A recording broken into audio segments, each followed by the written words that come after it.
Priorité au direct, un journal qui deviendra dans les minutes qui viennent une édition spéciale de l'actualité de France Inter.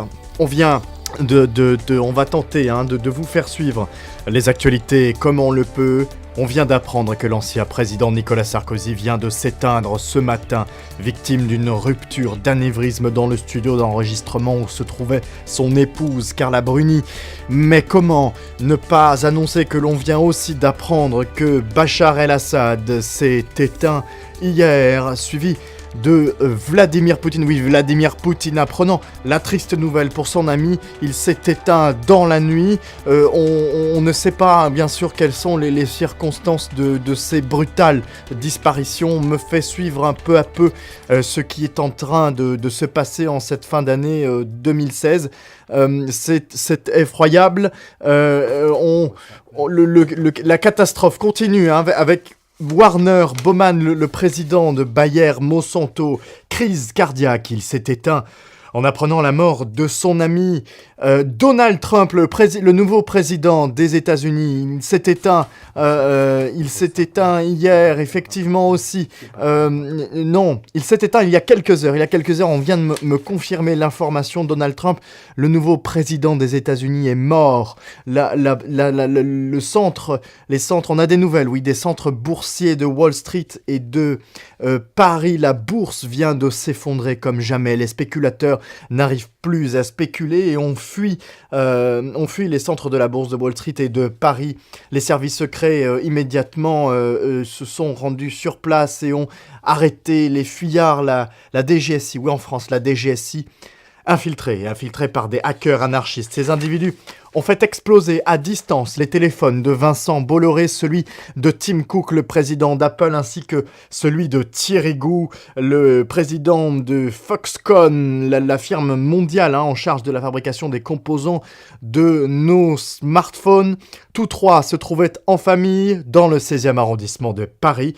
Ils ont été conduits par hélicoptère à l'hôpital militaire de Val-de-Grâce, nous informe Marie Chantier qui se trouvait non loin de l'attaque et qui vient de rejoindre l'hôpital militaire du Val-de-Grâce. On aura, j'espère, de plus amples informations dans quelques instants.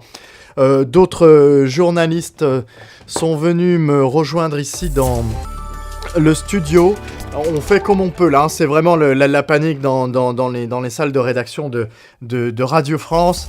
Vous êtes donc sur France Inter, on poursuit cette édition spécial mort en série apocalypse de fin d'année, puisque effectivement on peut vraiment désormais l'appeler ainsi, et on doit poursuivre cette macabre liste. Terrible accident de voiture vient de nous être signalé impliquant Bernard Arnault et son chauffeur sur la 86, Joseph Courriel. A-t-on plus d'informations sur cet accident ?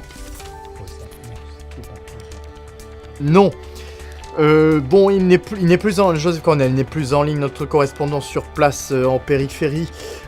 D'accord, bien, toutes nos équipes de rédaction de France Inter, France Info, de France Inter et de France Info, avec nos journalistes en correspondance, sont au taquet pour nous rédiger les dépêches qui tombent les unes après les autres.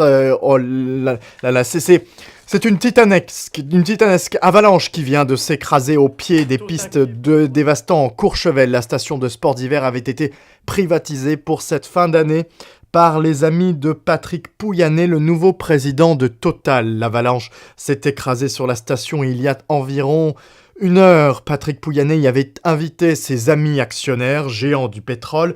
On ne sait à cette heure qu'à part la présence du PDG de Total, seul Alexandre Gagnon, le président de Petrolia, était avec lui, mais aussi la présence signalée de Charles Edelsten, le big boss du groupe Dassault. Courchevel, tous trois sont portés disparus, ensevelis sous cette terrible avalanche. Beaucoup de neige, effectivement. En cette fin d'année, on n'a pas plus d'informations sur Courchevel. On reviendra, j'espère, avec vous dans quelques instants.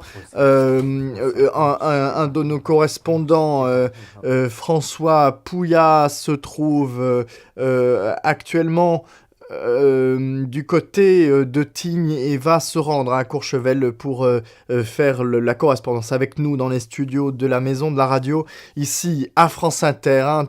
C'est beaucoup de personnalités décédées en cette fin d'année.